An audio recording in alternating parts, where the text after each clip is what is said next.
I'm John Uhr. I'm from the School of Politics at the Australian National University. I run the Centre for the Study of Australian Politics, and today I've got Dr. David Butler from Nuffield College on, I think, the 19th visit to Australia, which is just a wonderful courtesy to Australia, but good for you too. I've been very lucky.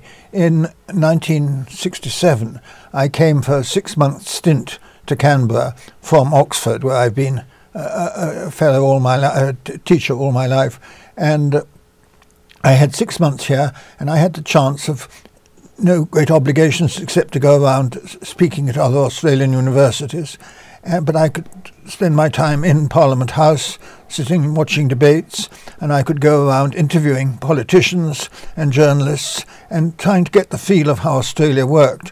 And that was an absolutely lovely and exciting and mind-blowing time, because I was trying to see whether comparative government worked, whether Australia based on originally based on British institutions, but developing its own way. And I was very careful not to be a colonialist trying to impose British patterns on what I saw. But I could watch this and write about this, and there wasn't much written in those days about Australian politics. And so I was very lucky in having the challenge in a fairly empty field to ask basic questions. How do you do this? And how does question time work in Parliament? How do ministers relate to civil servants here?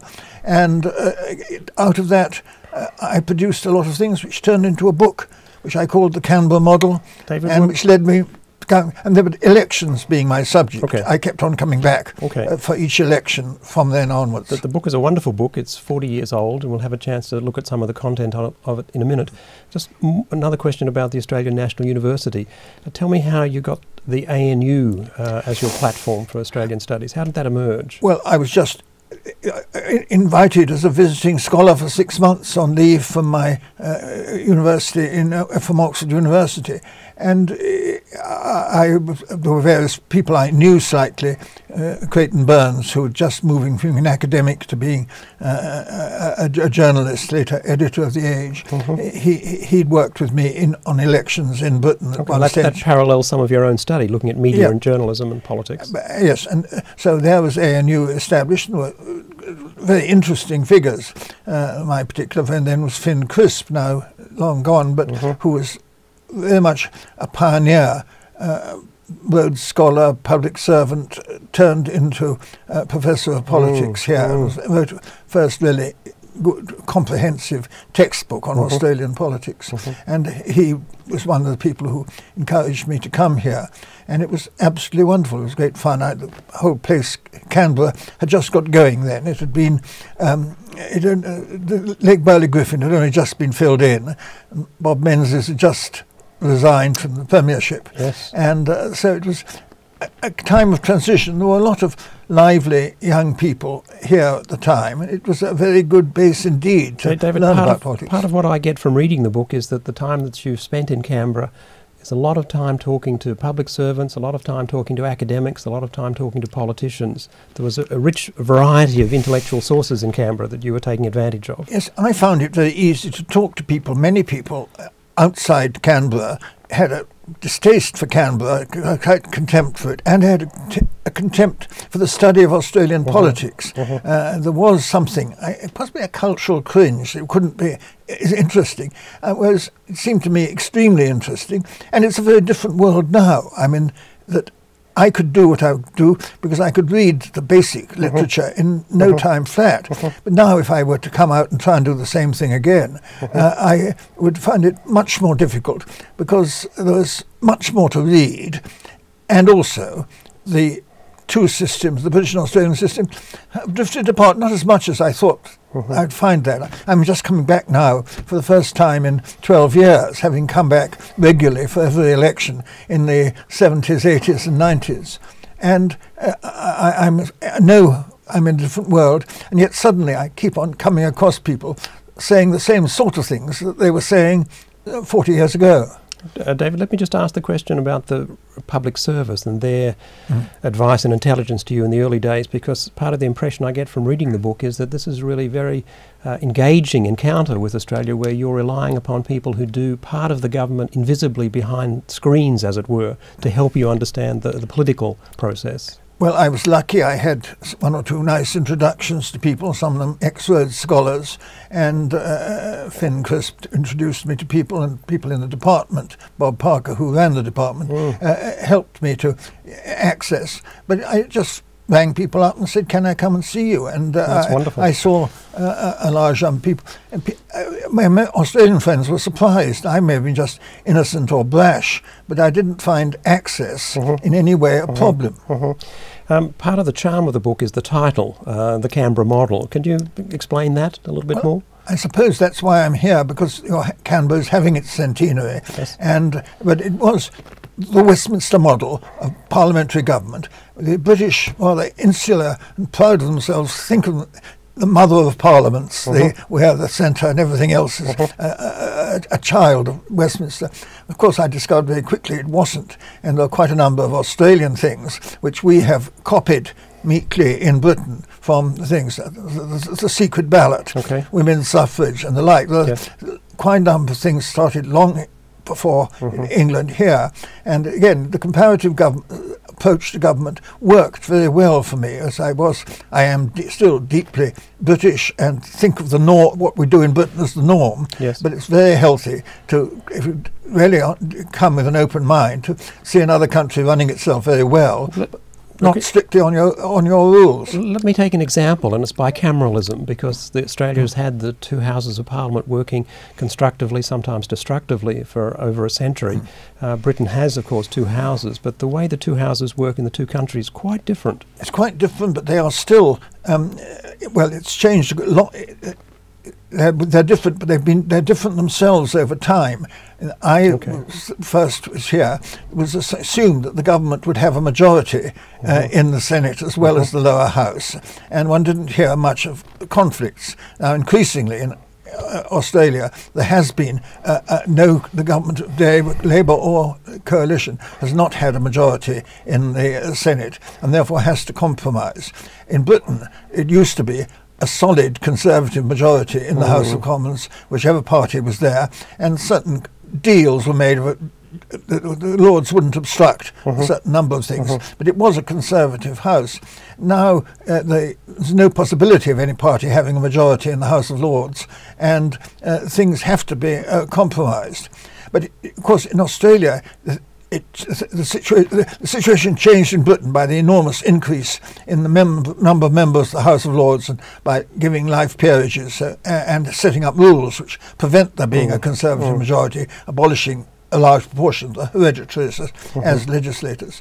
In Australia, the thing was changed by the electoral reform of 1984, when you suddenly moved from 5 senators per state to 6 senators. And virtually speaking, there has never been a 4-2 division of those votes in any election. You've had 3-3, different ways in which each of the threes are balanced. Indeed. But therefore, all governments since 1984 have had to compromise to get things through the Senate. Well, David, there was the one instance, I guess it's after the time of your most recent visit, where John Howard actually had a majority in both houses. Yes, but not for a full parliament. Well, he had 2.5 years or so, nearly 3 years. Yes. Not for the full life of the Senate, that's for sure. But by and large, I don't know enough about recent Australian politics, but a compromise has become necessary with the advent of third and fourth parties holding the balance in the Senate. Well, that double majority was significant because the commentators now think that it maybe confused the governing party at the time, because suddenly they'd broken through in an exceptional way and used the power that they had in both houses in a kind of intemperate, slightly exaggerated way, which led to the downfall, or helped the downfall of the Howard government. Yes, well, so I've been told. Yes. I mean, I was not a close observer at that time. Okay. Can I ask about the Australian style of politics? That's the title of one of the chapters of the book, and there may be significant ways in which Australians, particularly political leaders, demonstrate their political style. Well, I had a colleague, an Australian colleague in Oxford, who was accused of boiling his billy in the quad all the time. I'm being loud-mouthed in Australian, and I thought that Australians would be brash and aggressive, and I met their extraordinary amount of just general tolerance and good manners everywhere, except the rubbishing style of politics in the House and the way in which question time's there. Now, we have rubbishing styles in the House of Commons. I'm not saying we're all that different, but the noisy, as they say, boiling Billy in the quad sort of thing was there. It struck me in that then. But behind the scenes, it was extremely pleasant and quiet and civilised. Well, so it's a very small club. Let me ask you about a number of Australian Prime Ministers who've dominated the Australian politics after the book, and I'm thinking of Malcolm Fraser as the first big example, who's gone on now to leave his own political party and has become something of an international statesman.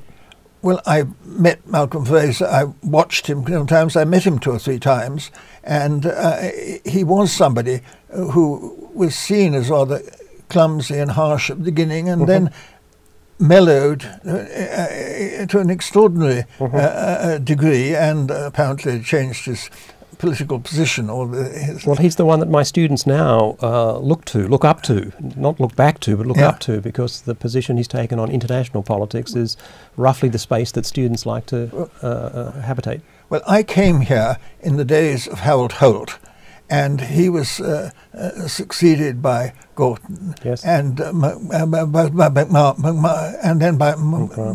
took over. And there you had, put it crudely, 3 rather dud premiers. They come very low in any hierarchy of Australian prime ministers. And then you moved to Whitlam and Fraser, who were both, by any standards, big men. Sure.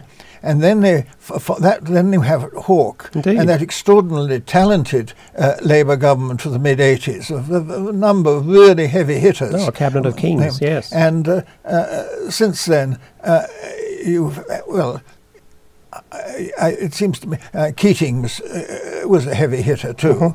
And then you've had Howard, who unexpectedly proved to be a person of real substance and was Premier for longer than anybody except Menzies. Yes. I say Premier, I should of course be saying Prime Minister. Premier is fine. The distinction between state and he was federal number 1 positions. Yes. But no, that there he is. At the moment, I have the impression, it's impertinent to say this as a short visit, that there are fewer heavy hitters, if you look at the 2 front benches, than there were. People quite evidently ought to be there and would be seen in any hierarchy of Australian politicians. All right, let me ask you about that, because Kevin Rudd was a pioneering figure who took power away from John Howard, but he himself has gone. His own party has turned against him. Well, there's Tacitus speaks of one of the Roman emperors. By universal consent, he was capable of governing, except that he actually governed, except when he came to governing. You can't tell whether somebody necessarily can be an incredibly good lieutenant and then not work. In Britain, we had Anthony Eden, who spent 15 years as number 2 to Winston Churchill, and then proved a dud prime minister, essentially, in 1955 to 6, in 18 months. Well, that's a flattering way of drawing us to the current Prime Minister, Julia Gillard, because she was the one who was thrown into office in order to get rid of Kevin Rudd. She's won her own election, or at least kept the Labor Party in government. She's now facing an election this year. Things don't look good for her, but it's not necessarily a reflection totally on her. No, you can be...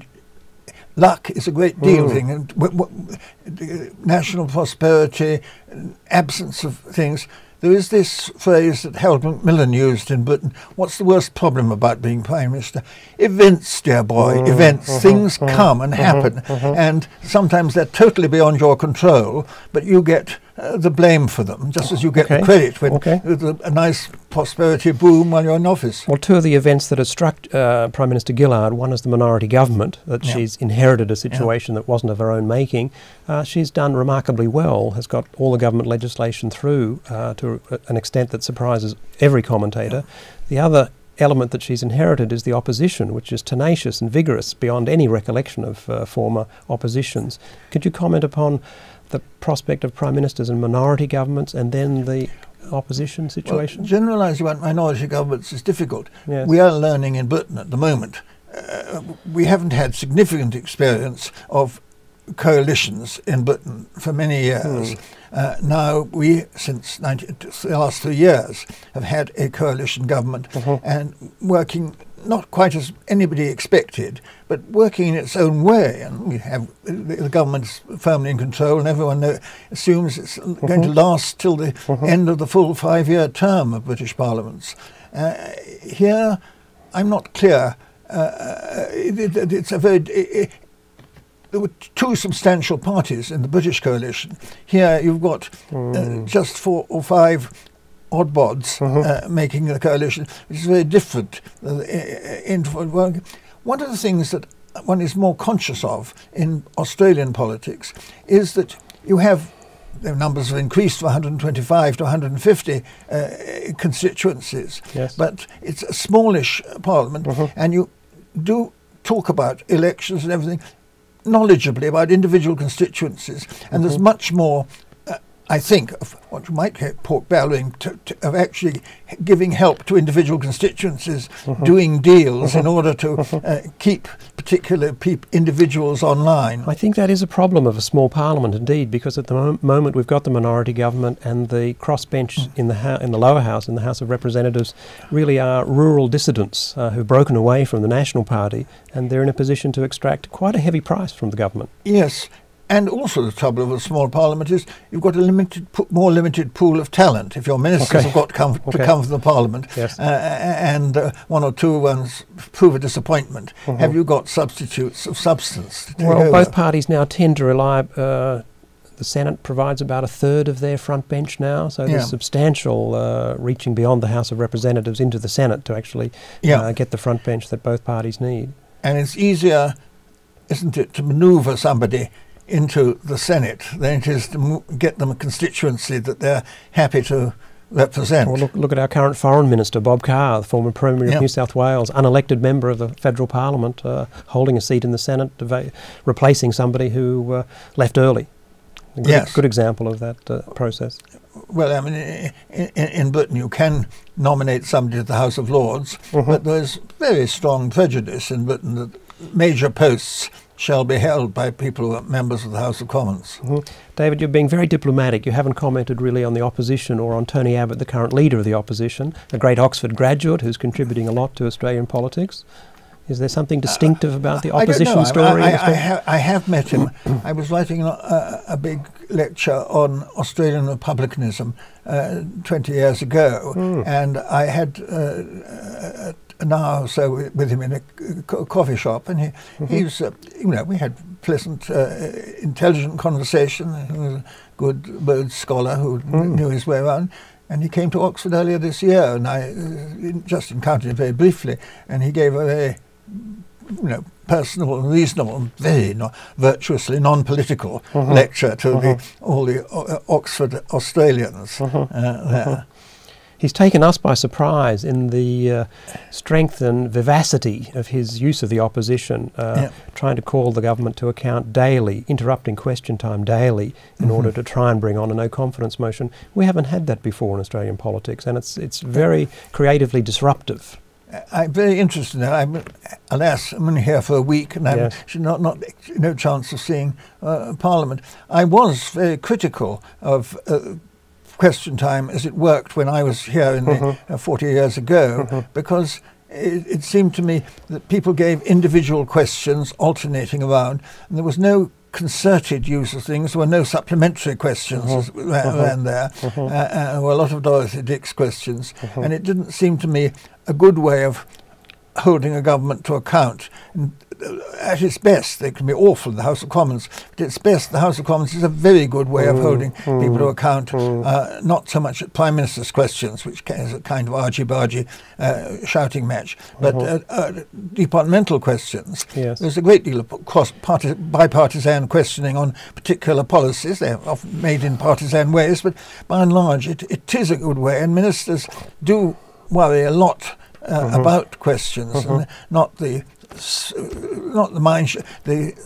sudden shooting down Yes. by an unexpected question. But it happens in both parliaments, but it happens, I think, better in the British Parliament. I think the questions on detail to ministers that really give rise to greatest anxiety come up in Senate estimates committees.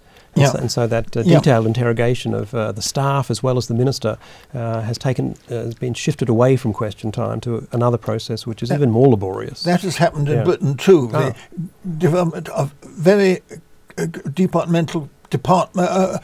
parliamentary committees monitoring individual departments, and being much more bipartisan in their questioning and not producing, on the whole, trying to produce unanimous reports, but doing a very good job in the last 30 years in Britain, an increasingly good job in holding ministers to account, pursuing scandals, and being topical. The odd development in Australia is that the Senate has taken the initiative with a lot of the committee process, and the estimates committees in particular would probably strike you, author of the Canberra Model, as a little anomalous because they're actually appropriation mechanisms. They're designed to actually look at the core public finance of government, and it's odd to think of an upper house of having the core role in doing that. In public finance, certainly. The general convention in Britain is that the Lords, since 1911, do not get involved in the major finance. They make their own contributions and have their committees too. But well, the Senate would argue that they're older than 1911, and so they've got an earlier attempt to try and move forward, and the elective legitimacy of the Senate allows them to do whatever business they consider appropriate. That certainly was not very obvious in 1969 and 72 when I spent my longest time in Canberra. Although you do have comments there on the early rise of the Senate, its ability to act as an accountability agency and its ability to exercise scrutiny over government policy. That's developed in remarkable ways since then, as you can imagine. One of the things that has developed also since my time, and I saw it developing a little, but I was only here briefly during elections, is the change in media coverage, the development of social media, but above all, but longer term than that, the development of opinion polls and the extent to which you have newspapers, particularly during elections, but at other times, having little ideograms showing the latest preferred vote for the government and opposition and standing with the party leaders. That's become a dominating feature of Australian politics. I'm sure it's a feature that's common around the world, but somehow it's right at the front rank in Australia. Yes, and it's arguable, certainly in Britain and in Australia, that it's unhealthily dominant, and people do behave very differently when the polls have gone up and down. And gradually, politicians have got more sophisticated in not boasting about short-term fluctuations because they can be so easily made a fool of by the next poll, and it was a sampling thing. But the actual number of competitive polls, the number of academic studies which are fed into the general system makes it quite different from the days of Menzies and Holt. David, there are three other topics I'd like to address. One is media and politics, or journalism and politics. Second one is federalism, looking at the relationship of power internally in Australia between the Commonwealth and states. And the third one is international politics, moving away from Australia. If I could just start with the media and politics. This is a real professional preoccupation of yours. You've had such a close association with the media. Yes, I've always been fascinated by that. I used to think of it in terms of the press, and then in Britain, from 1959 onwards, television took over from the press as the main place that if you were a politician, you worried about, you tried to get your general policies over in television. You knew that was the way to. Very often television was a parasite on the press, but it then had to be transmuted into what you could say effectively on television. And certainly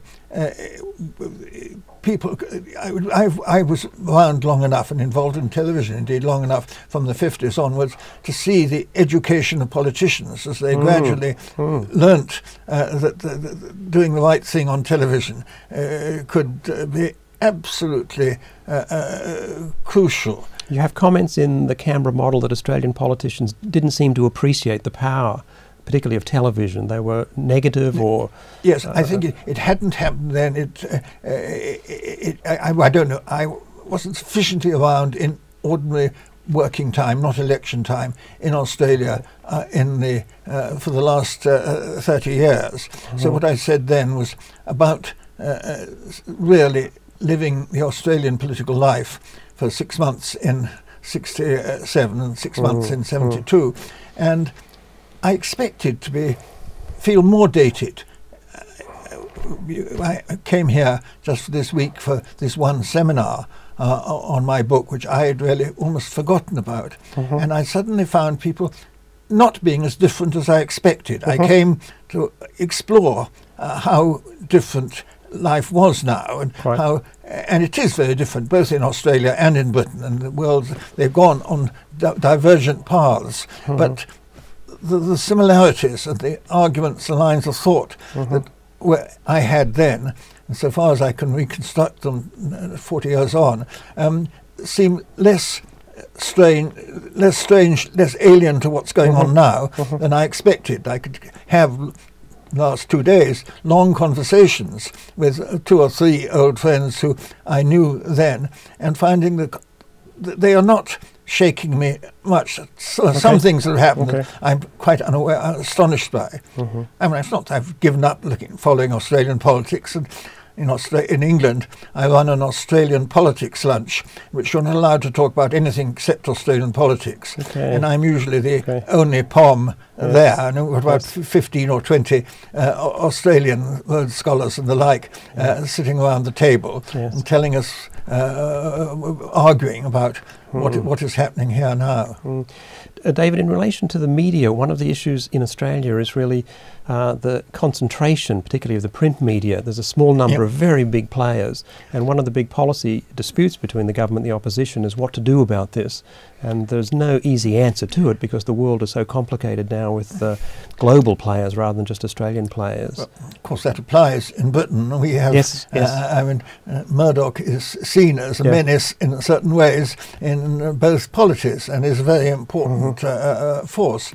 But we have essentially 3 big players and 2 independents in the British press. Our television is very balanced on the whole in Britain, but I don't know how far television is balanced, and how far you go, as you do in Britain, for a decent, neutral, balanced report on what's going on to the telly. You do know that.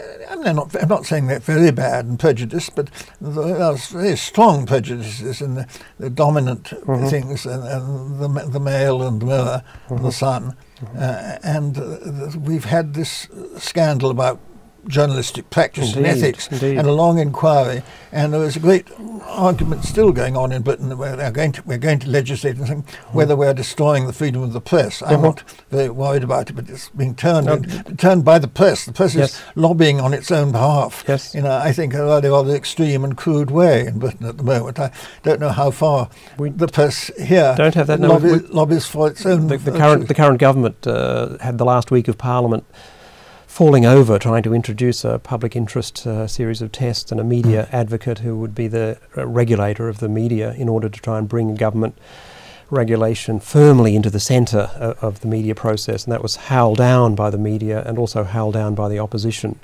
So it's not the media making the running, it's the government making the running here, but an unsuccessful run so far. Well, you've given me a conversational agenda for my last few days in Australia. Okay, no, it's a very, very important topic, and it grew out of Minister Conroy from Victoria, where I know you're going, so it'll be a hot topic there. I want to ask you about federalism, because it's one of the distinctive features of the Australian polity. It's part of our constitutional arrangement, it's part of the ordinary fabric of government. Most civil servants here in Canberra spend so much of their time now associated on national programs, not just defence and international relations, but even agriculture, roads, health, transport. They're all now seen to be aspects that require very close cooperation between what happens in Canberra, what happens in the other national capitals.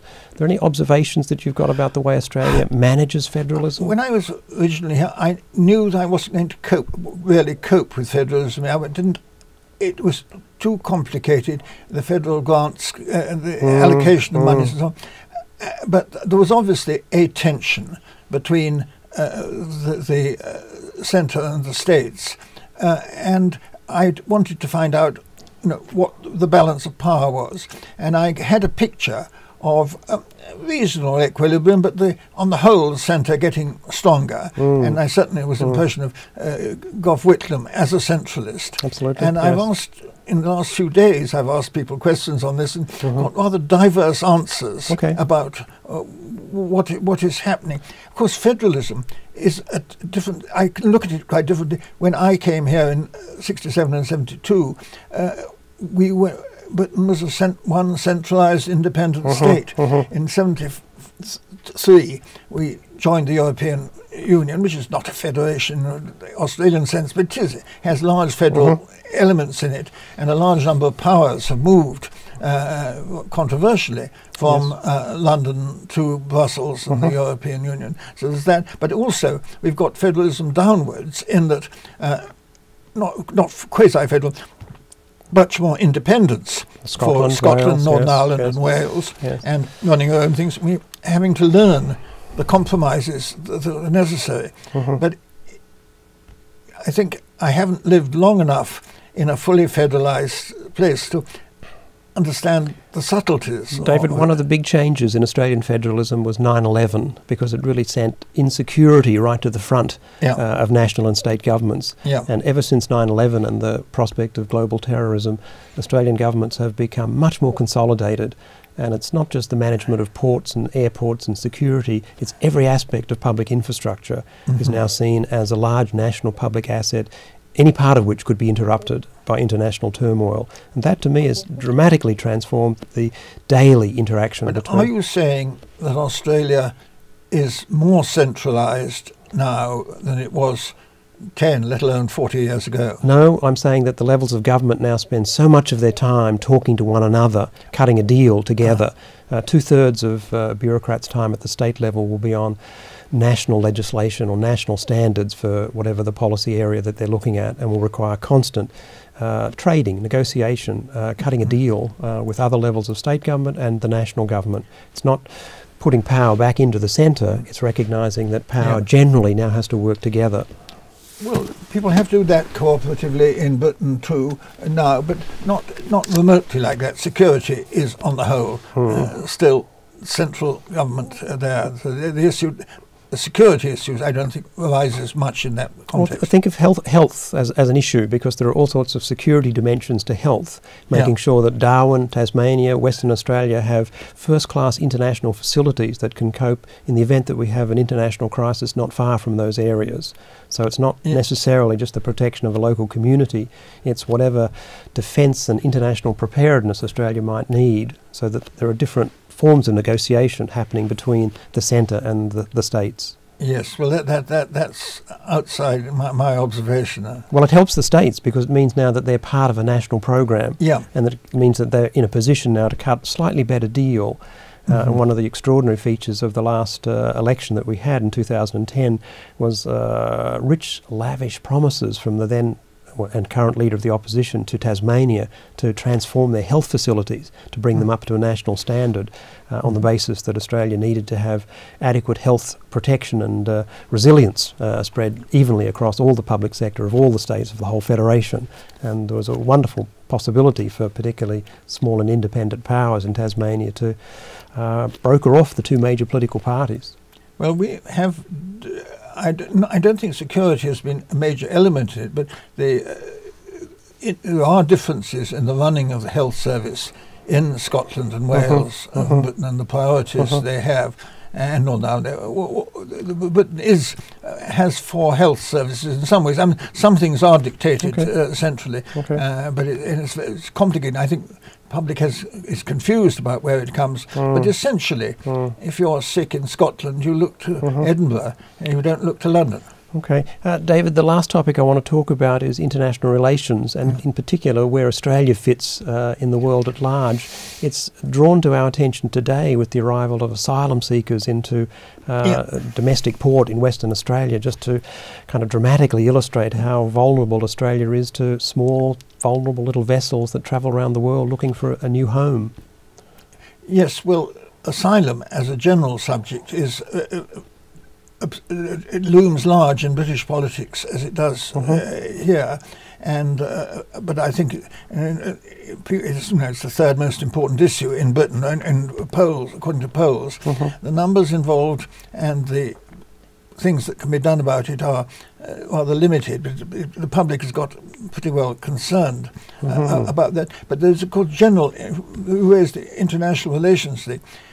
When I came to Australia in '67, there was a British base in Singapore, and in my first 2 visits I saw the transformation as Australia, inside England, did look at knowing they couldn't look to Britain as they had to look to the United States and to think Pacific rather than think global.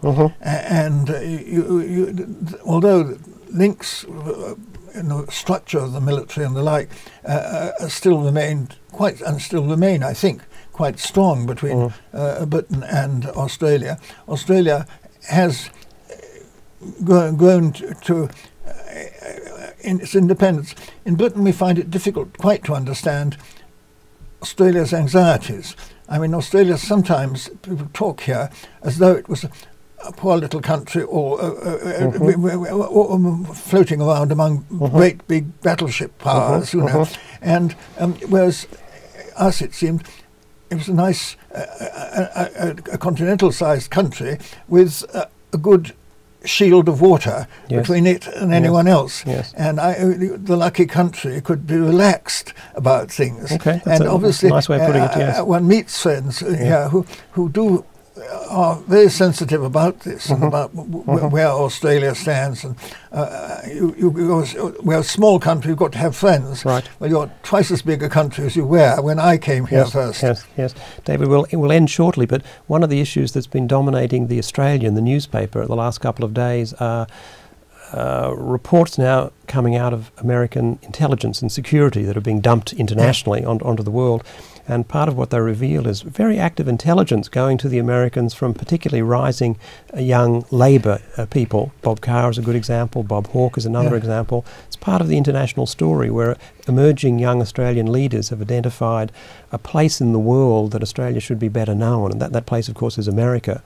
And you've identified the Pacific as really the point of focus. It's dramatic in the time since your writing of the book. When I arrived, there was the great thing of Harold Holt, all the way with LBJ. Okay, well, that's... I mean, there was the sense that Australia's thinking about defence had really moved during the war of the Pacific War, but much more recently away from any expectation of a British shield or British dominance in defence matters. Well, it's doubly emphasised because the 2 examples I gave you, Bob Hawke and Carr, both Labor figures who would have been opposed to the whole orientation but strongly supported the general orientation towards the United States as some sort of global security mechanism that they were prepared to invest in. This is 40 years ago. Well, I mean, the United States as the